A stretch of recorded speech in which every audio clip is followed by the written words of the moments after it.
Okay, so here I'm just going to make a short little video that analyzes one of the most famous passages in the New Testament because it just might be the oldest piece of the whole New Testament.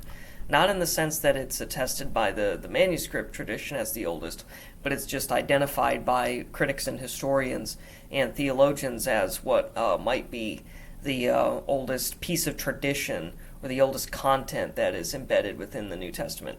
So we see in 1 Corinthians that Paul has a long, set of issues to discuss in his letters to the Corinthian church. And while he's discussing these issues, he actually quotes a tradition that was given to him that he had passed along to them.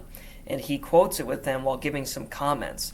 So scholars have actually identified this as one of the just earliest pieces of pre-Pauline tradition in the New Testament. So I thought we would just read it together and just make a few little observations. So here we can see in the Greek it starts like this.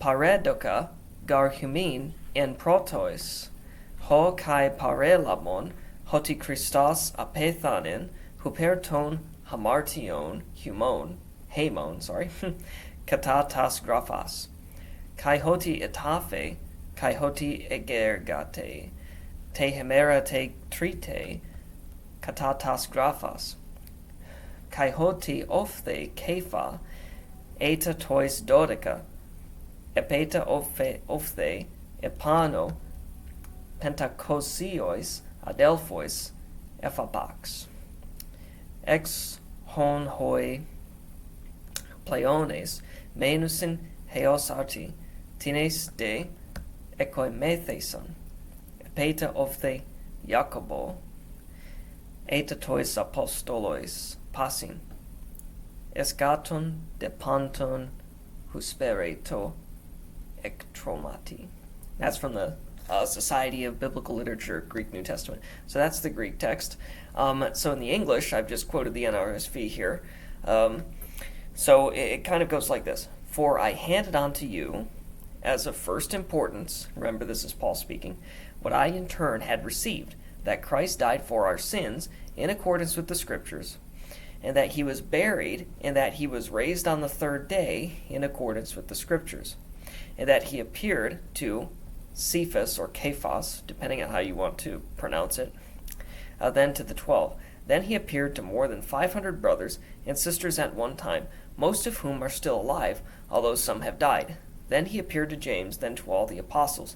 Last of all, as to one untimely born, he appeared also to me. So basically what some scholars guess is that Paul took most of this content from other teachers who taught it to him. Might have been the original 12 apostles themselves. We don't know for sure because he doesn't say who taught it to them, but it makes sense to imagine that these were the guys who came up with this tradition in the first place.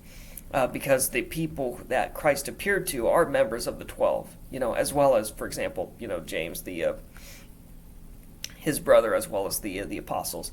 And then there's this mysterious 500 people that we don't know about. It's just an offhand comment.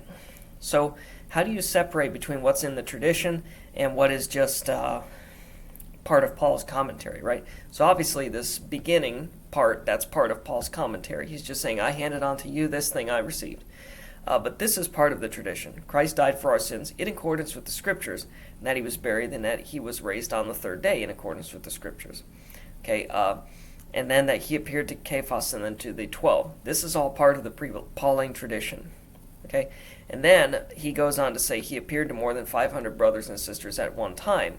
But this is probably his own comment, most of whom are still alive, although some have died. Because some scholars like Bart Ehrman have actually mentioned that when you take these little parts out, it actually forms a very beautiful and brilliantly constructed creedal statement that you can say that really makes sense together. And if you want to see what that looks like, you can check out his book called How Jesus Became God, and he explains what this would look like if you remove the Pauline commentary. So then the creed says, then he appeared to James and then to all of the apostles. And then there's one last Pauline comment here, which is last of all, as to one untimely born, he appeared also to me. So this is Paul's comment, and then verse 7 here, this is part of the original creed. So in any case, that's just a little overview of what might be the oldest part of the New Testament. We didn't get too deeply into it, but I just thought it would be interesting to share the basics. And so until next time, I hope you have a very nice day.